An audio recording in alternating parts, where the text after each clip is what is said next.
Welcome to another conversation in People in Fundraising. This podcast features interviews with nonprofit professionals who discuss their career journeys, lessons learned, and enthusiasm for working in fundraising. And here is your host, the founder of People in Fundraising, Tim Wilson.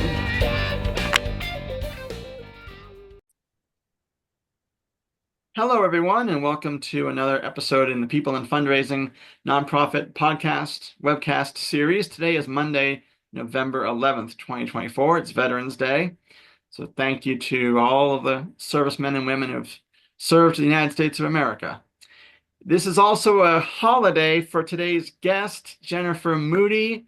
So thank you for carving out some time in your day off. And you also are doing something with your day off that I love you to talk about. So please, Jennifer, tell us who you are by title, institution, and what you're working on today. Absolutely, Tim. Thank you so much for having me. This is a lovely way to spend my Veterans Day because by day, I am Jennifer Moody, Vice President of Research at Gobel, which is a consulting group that works with healthcare philanthropy. But by night, I transform into a master's student working on my master's of public administration with a focus on nonprofit management because we love some good long degree titles. So it has been great to spend my day off today working on writing a paper. That is truly what being an adult is like. So yes. How far along are you in the program? So knock on wood, next semester I should graduate. Hey, awesome. Yes. Very excited to have made it thus far. So excellent. And is it an online or in-person hybrid? Oh, so some of my classes have been online, but for the majority of them, it's old-fashioned, in-person, driving to campus, sitting in a classroom with a bunch of other people. And I know that as a millennial, I should prefer online classes, but after being on Zoom all day, I love to go to class in person. So yes. Sorry to all my virtual friends. Awesome. Well, thank you, and best of luck, of course, wrapping up the program. So Jennifer, as we always do to start these conversations, I'd love for you to tell us how you entered the nonprofit sector, when that happened and how it happened, please. Absolutely. That is always one of my favorite conversation starters with other nonprofit professionals because we all have such strange pathways into. So I worked for the government for a couple of years, worked for a federal contractor. Okay. And then I left that federal contractor to work for just a regular old run-of-the-mill corporate company. And it was a toxic job beyond belief. Oh, no. And so the day before my first mortgage payment was due, I came in from lunch and I quit my job with nothing lined up. Whoa.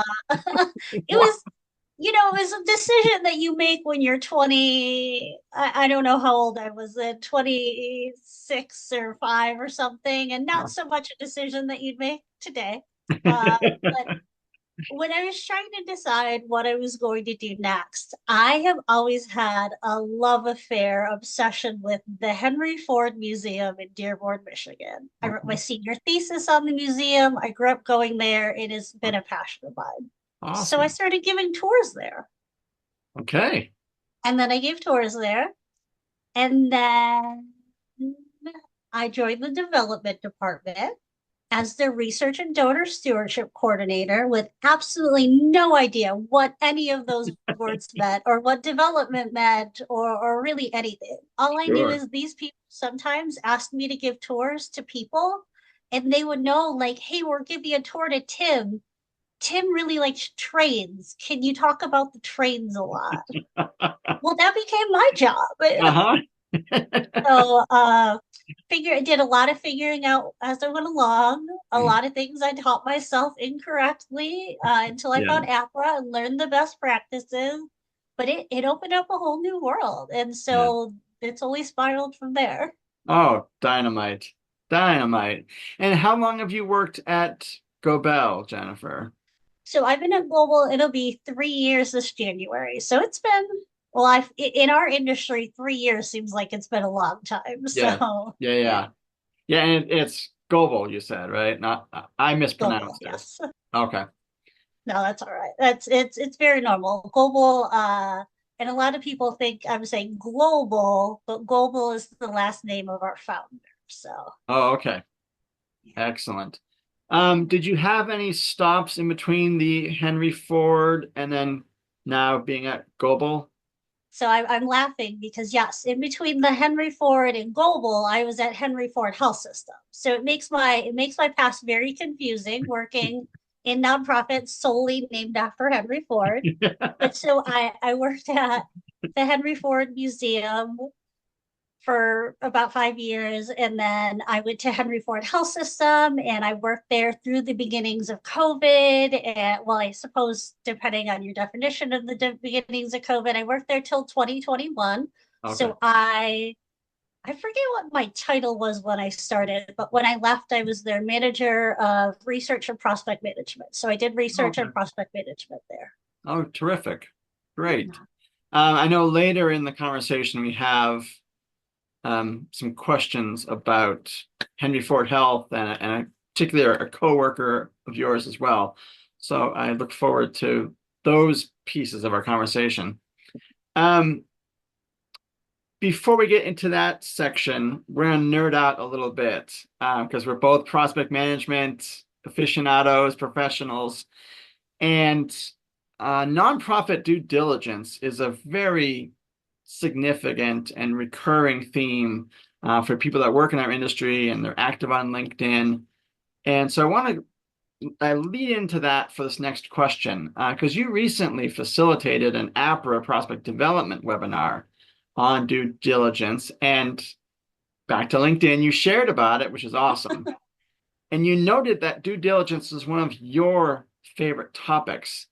So if you could tell our audience, maybe a high level, what specifically with due diligence, what does that mean for an organization? And then why it's one of your favorite topics, please.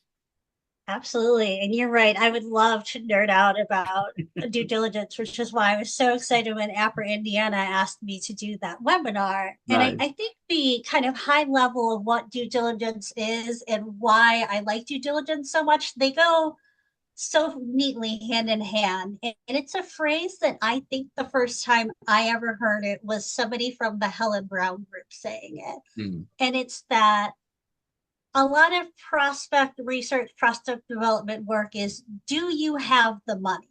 Yeah. But due diligence is really, do we want your money? Yeah. And that's really why I love it, because getting into fundraising, getting into nonprofits without having any real background in it, the ethics of fundraising have always been a big interest to me because there are certain groups of people that are traditionally associated with fundraising, with having access to certain benefits at an organization because their name's on a building or because, XYZ gift. And there are definitely reasons for that. But are we often, or maybe historically, have we allowed people to put their name on the building without thinking about the implications of who that person is and whether we want to be associated with it? I think Yes. the path really goes both ways. And it seems like this is something in the last 5 to 10 years, nonprofit organizations are really, really kind of wising up to, really because of Sackler. That's really, Yeah. we could call that out. That so many Yeah. people, but then from there, so many scandals and Yeah. issues after that. Yeah. It's just good business practice at this point. Totally. Totally. Um, and how did the webinar go over for Apra Indiana? Like what? I've gotten good feedback about it. I mean, Good. I think that I tried to design it in the way that I understand, beginning my career at the museum, where we did not have a big budget to implement anything. What can you do in a solo shop or a shop without a big budget that can do a lot of this, or that can, build that basis for a program without. I would love to tell everybody to buy the software that costs $900 a month, but that's half a person's salary at some organizations. So Totally. Yeah. yeah, so Yeah. that's my sweet spot, I think. That's great. Thank you. And yeah, I mean, as you were listing off, Sackler, I was thinking of other people, other organizations in my head. I'm like, yeah, we're not going to mention them all, but definitely you're right. Like the last 5 or 10 years in particular have been times of high intensity focus on what's been done in the past. So Yes, yes, and yeah, we're learning, which is what we should be from the past, right? yes, absolutely. Yeah. Yeah, on that topic of learning, that's a great segue. So I want to learn from you, Jennifer. The reason why we're connected or originally connected is we're both longtime volunteers and committee leaders for APRA International, the Prospect Development Organization. And I just would love to learn, what motivates you in particular with your service. You've served on the Ethics and Compliance Committee. This is now your second year starting co-chairing APRA's Content Development Committee, which, correct me if I'm wrong, but like it was a new committee and you were chairing it for the first time in this new Yes. constitution. Um, and you've chaired Apra Fundamentals. So these are all, I mean, for the people in the industry who are involved in Apra, like those are heavy lifts. And so thank you for taking those on. And again, just what drives that volunteerism, please? I feel like I should put a plug in for a different podcast that we're doing with APRA right now through the Content Development Committee, where we're doing a series of podcasts talking to different people why they volunteer with APRA. But Yeah. to speak for myself, I mean, I wouldn't be here today in the job that I have with the skills that I have without APRA. We are Yeah. so fortunate that we have such an open, sharing, friendly community that is prospect development. And a lot of that is centered around APRA. Yeah. I'm, motivated by that desire to give back to it. I benefited from it. And so now I want to be a part of what others benefit from. Particularly, I served on Apra Fundamentals for 3 years and chaired it for one. And the cheesy thing that I would tell every session of Apra Fundamentals is that, that was the program that I wished I had had the first 3 months that I had been in prospect research. Yeah. They learned things that took me months and years to learn simply because their organization invested in them. And it's not, that my organization wouldn't have invested in me, but we didn't even know that that resource was out there. Yeah, totally. Yeah. And so, they get this basis of skill that is just setting them up for success in careers. And I love knowing that all the work that I'm doing is doing that, setting somebody up for success, teaching them a skill that they don't know. And I'm not personally doing all that. A lot of that is coordinating, because thank you to all of the people who, contribute to APRA content. But, where would we be without the content that our APRA membership base, even on Prospect L, provides? You go on Prospect L anytime I have a question, because somebody's always asked and 25 people have probably answered. Yes. Yeah. Yeah, so true. And you touched on a lot of very important pieces of that. Obviously the professional enrichment you have received from serving as a volunteer, serving as a chair, the opportunity to give back in recognition of what you and me and others have received from APRA, and ensuring that we carry that forward for people entering the field, which is about fundamentals. That is teaching the foundations of prospect development. I want to just make a quick plug. Today, an hour ago, was my very first APRA Foundation board meeting with our APRA International President, Ann Brownlee, and our President-elect, Sharice Harrison, and other board members and people like me that are not on the APRA board, but they're directors at large. So really great meeting about how can we fundraise for Yeah. these very topics you are bringing up. How can we ensure that we're providing money for trainings and webinars? And so I want to make a plug. It's not yet Giving Tuesday. Your interview will air shortly after that, Jennifer. Oh, But please, if you're watching this video, please visit the Apra home.org website and look for the foundation. You can make a donation to the foundation there, and it supports a lot of what Jennifer has just talked about here. So if and you just do, like I thank would you. say, just like in our regular jobs, Apra Foundation is a 501(c)(3), so those tax donations are, they're tax deductible to the full extent of the law. Yes, And plus, yeah, you get to be a part of all of this. absolutely. Yeah. Yeah. Thank you. Thank you for letting me make that plug here. I love it. No, I love the Apra Foundation. I love that that's a yet another way that Apra has formalized this community around how much we want to support each other. Yeah, absolutely. Totally. So speaking of community and supporting each other, I think that's a nice pivot to our fourth question here. So we're getting away from prospect development explicitly, but um, I often will look on a prospective guest's or a confirmed guest's LinkedIn activity, and are there content pieces that, in your case, Jennifer, you've shared on LinkedIn that I think that would be really great to dive into, to give you, an alternate platform to talk about some of the content you've shared, thoughts, questions, observations. So my next two questions are derived from what you've shared on LinkedIn.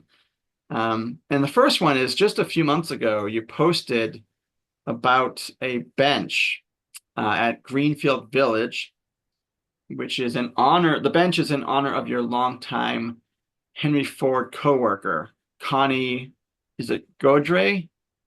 Audrey. Godre. Okay. Yeah. So Connie Godre. And I was really touched by that post. Obviously, like the human interest piece of it, a dear coworker of yours, and she's recognized now. Also, I just love that type of content versus what a lot of we're seeing on LinkedIn lately. We Yeah. talked about it before airtime. What's with the algorithms?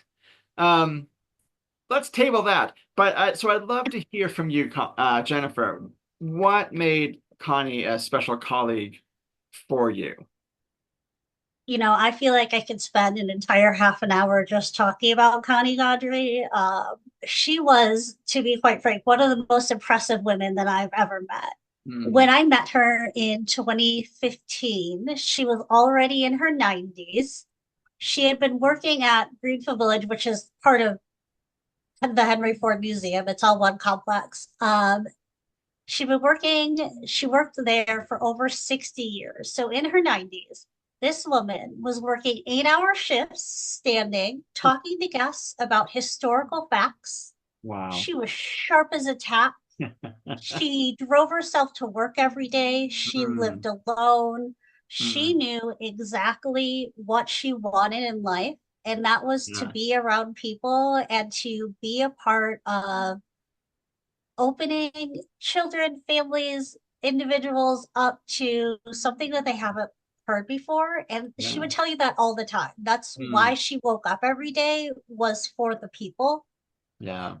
Um, and she was just one of the most genuine people I've ever met. She was Hmm. so good at putting anything in life in perspective. When you think about somebody who was born in the, I feel like I should know this math, in the 20s, 1920. and Yeah. like how much life has changed since then, and she Yeah. was still so, just so fantastic. I wish I had better adjectives for her, Yeah. but unfortunately in 2020 Connie died. Hmm. And 2020 obviously was a time of a lot of separation because people could not gather, so Yeah. all of these colleagues, all of these friends that have grown over the years, we really didn't have the chance to mourn Connie. And she really stuck with me. I always think about her when I see the red cardinals, that's who I think of. I think of Oh, Connie. beautiful. That's she, I have a red cardinal. I call her Connie when she comes to visit. But I had been thinking about this for so long that, well, I guess it was 20 end of 22 or beginning of 23, I just decided that I was going to reach out to her family.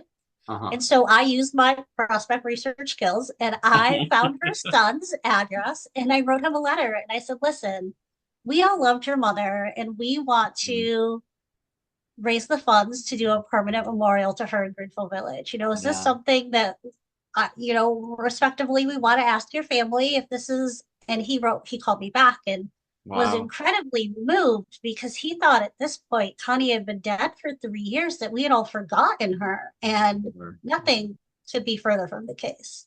Yeah. So we raised the money, we had the bench installed. Now every time I go to Greenfield Village, I have a spot to sit and say hello. She's probably up there watching all the goings on, yelling at me because she said ladies should never leave the house without lipstick on, and I'm not that put together.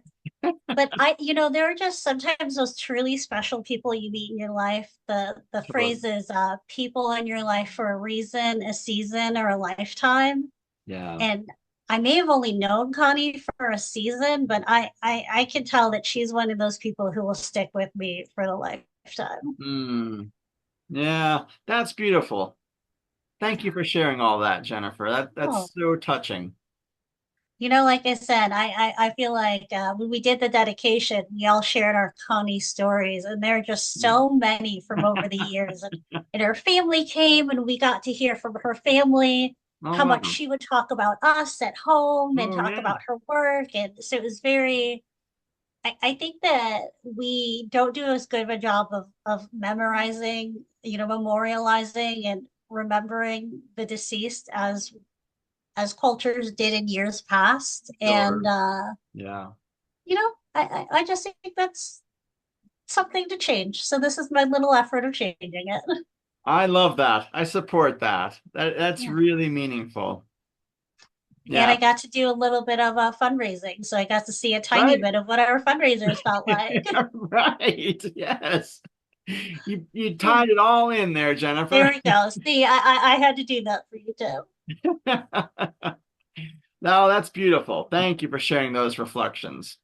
No, thanks for asking me about Connie. I'm glad that somebody's reading the personal posts I put on LinkedIn that really don't connect to other things. Yeah, well, that's what I gravitate to. So Yes. just know that, at least there's, one pair of eyes looking at that type of content and really finding value and connection in those writings. So I love that you said that about connection, because that is in theory what LinkedIn is, right? We're all connections on there, but the connections are tenuous as they are in any sort of social media platform. Sometimes it's good to be a little vulnerable about these things. I totally agree. Yeah. And it's also, so we had the opportunity to meet in person in real life at the Apra International Conference, our annual conference in Seattle about 2.5 months ago. I felt a little bad because you were talking to someone else waiting in line for lunch, and I'm like, holy crap, that's Jennifer Moody. Like, I was so caught up in like seeing connections, on LinkedIn, and like, here we are in real life. This is amazing. No, and I felt bad because I was just so hangry that I was like, am I being nice to anybody right now? Or am I just so focused on getting a sandwich that but that's going to a conference. You forget when you work from home, especially.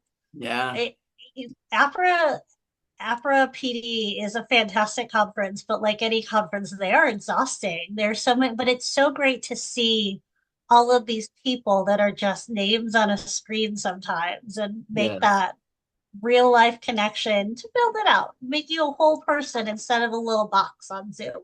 Yes, absolutely. Yeah. Yeah, and I was just thinking, as you mentioned, you were wondering if you're going to get a sandwich.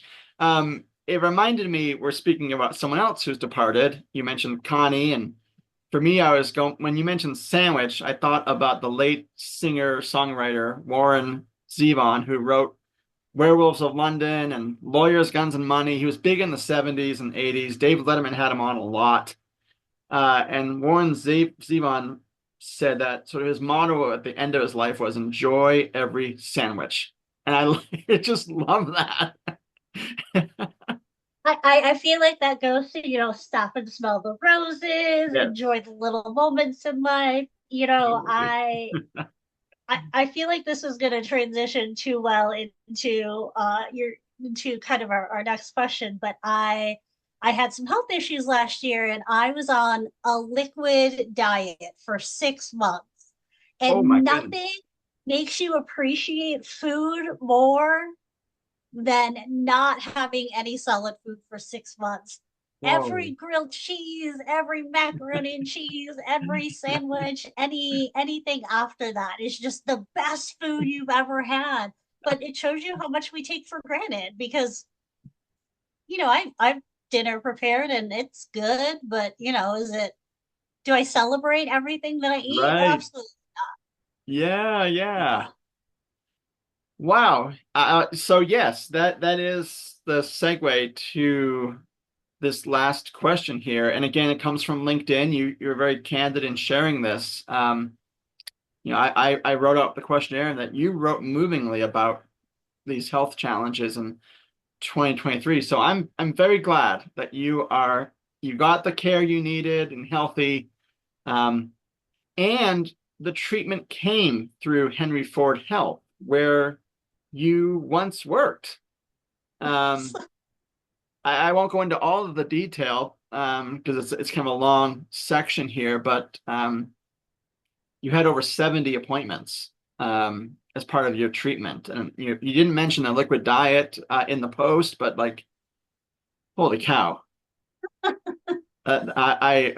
Kudos to you. For knowing that you needed, to listen to your body and to do all that. So my question for you, Jennifer, is in what ways did this personal experience impress upon you the importance of philanthropic support for healthcare research and treatment, please? I always say it's funny, and I probably said this in my post, but I've worked in healthcare philanthropy since 2019. I worked through it during COVID, so I obviously understood the mechanics of a grateful fundraising program. I obviously understood that research and upgrades can't be done on insurance reimbursements alone. Hospitals and healthcare systems need additional funds to buy new equipment, to do research, to build a new building, to do the research, all of the above. But knowing it and living it are truly two separate things. Yeah. As a healthy 30 something year old, I would have never thought of myself as that someone who could be a grateful patient, but here I am. I ended up with all of those like 0.01% chance of bad side effects, and things were a little touch and go, but instead of dying, I'm here, I'm pretty much fine. And how much research contributed to my doctors knowing exactly what medicine to give me, how much time and effort went into training the countless doctors I saw through 2023 and even this year. What were the true costs of the machines and the operating rooms I use? I benefited from what came before, and I'm personally motivated to contribute to the future. I kind of going back to what we were talking about with APRA, bringing that full circle in a different way. But Yeah. It really feels like we're in the golden age of healthcare innovation. And, I can't really imagine what's next. I was reading in the New York Times recently about the first patient who went through a treatment to essentially cure him of sickle cell anemia. There are patients who have been cured of HIV. Cancer diagnosis rates are higher than ever, but so are survival rates for the most part. Yeah. anything that I could do to contribute to that movement, whether it's the research, the training of people doing the research, the buildings of the research and the patient Yeah. care done it. Like it's to me, it's so worth it because I we shouldn't it shouldn't be so selfishly motivated, but it is because you really don't get it until you've lived that moment. You don't see how much really everything. There's a no all-encompassing word I can use at that sentence that's necessary until you need it. But now we're here, and I'm so grateful. I didn't get any special treatment because I worked for Henry Ford Health before. Yeah. What nobody made sure that. Oh, I do think that somebody sent the therapy dogs to visit my room during one of my hospital Oh, stays. nice. You know what? I'll take that as a bonus for having previously worked there. But it gave me a better glimpse of both sides of the aisle. So I saw it from the patient side, but in my head, I was thinking about it from somebody who had, lived the life of knowing more about hospital operations and what was going into all of these things. And it was, Yeah. yeah, it was inspiring. So I tell my doctor every chance that I get how much I appreciate him because doctors, like restaurants, are one of those places that if you have a bad experience, they Yes. always get the bad review. But if you have a good experience, people so rarely tell you. And Yes, so even though I true. had a not great outcome, I received amazing care. It's not his fault, Right, but it right. is his fault that the care was so good. So I appreciate that side of it and like the new generation of doctors that it's not surgeons had a not so good rep for a long time where they were, not so good with bedside manner, but now we Yeah. understand person health. And not every doctor gets it, but I'm Yes. glad mine did. Yes. Well, that was so meaningfully articulated, Jennifer. Thank you. And I'm so glad you're here. I mean, that sounds sort of trite, but it's sincere. Like because you mentioned you had 3 surgeries and countless nights admitted, and that was in your post. And then as you mentioned here, the liquid diet, like that is the feat of endurance to get you to be here to have gone through all that and still be on the other side. So amazing. It was a very interesting 2023. It was definitely one that I will always remember. But Yeah. I got to. It was a feat of endurance, but I can't claim even half of the credit because it was endurance that was propped up by all of these specialists who were bringing me along the journey. So Sure. Yes. Yeah. Yeah. Well, thank you for sharing all of that. yeah, absolutely. Thank you for, again, asking about that. And again, if you're out there listening to this, next time you get have a good experience at your doctor, let them know. Yeah. Respond to that Press Ganey survey that you might get in the mail about your care because somebody does look at those and those really do matter, whether it's, just your primary care doctor and or whether you are going to some sort of specialist. It's our medical system is a tough place to be in, and the thank yous don't come as often as they could. Absolutely.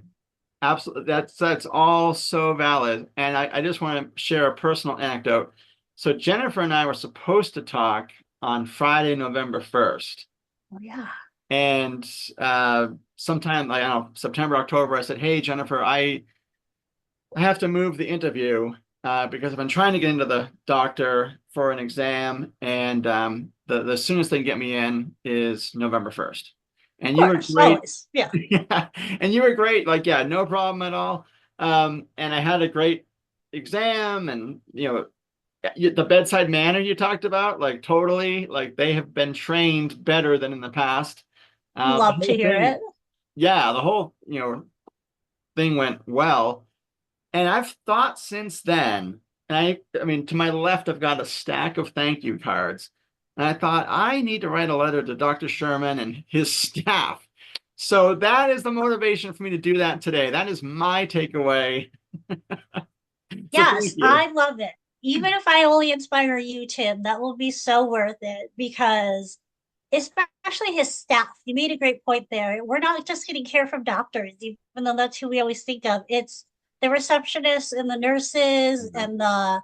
and the medical assistants and all the positions that I don't even know the name of, but they're Yes, all, coordinating together. And quite frankly, a lot of us spend more time with all those other positions than we do with our physicians. So absolutely.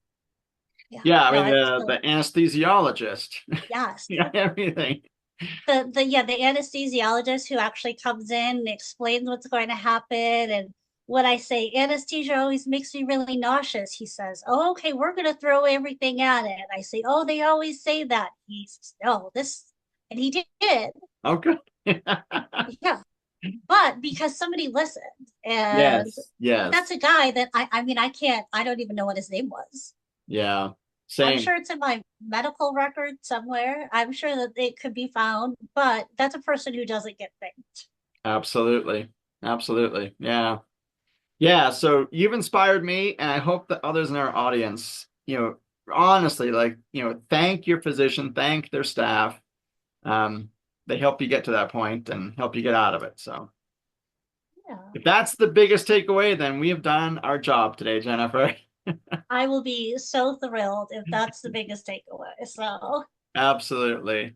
Well, Jennifer, thank you so much for your time today. We've covered a lot of different topics, um, and I wish you all the best finishing up your master's degree and hope to see you at Apra PD in Baltimore next summer. thanks, Tim. I hope to see you at Baltimore too. I cannot wait to be done with this master's degree. So I hope that in May or April, I don't know when commencement is, I hope that you see it makes it through the algorithm somehow on LinkedIn and Totally. you see the LinkedIn post that shows that it's completed. But I look forward to that. So Awesome. Awesome. Well, thank you for your time today. And for our audience, thank you for supporting, sharing, liking, subscribing to People in Fundraising and all of its platforms. I'll be very excited to share Jennifer's interview on LinkedIn, Spotify, YouTube, and Podbean in early December. And until then, have a great rest of your day and tune in next week as well. Take care, Jennifer. thanks, Tim.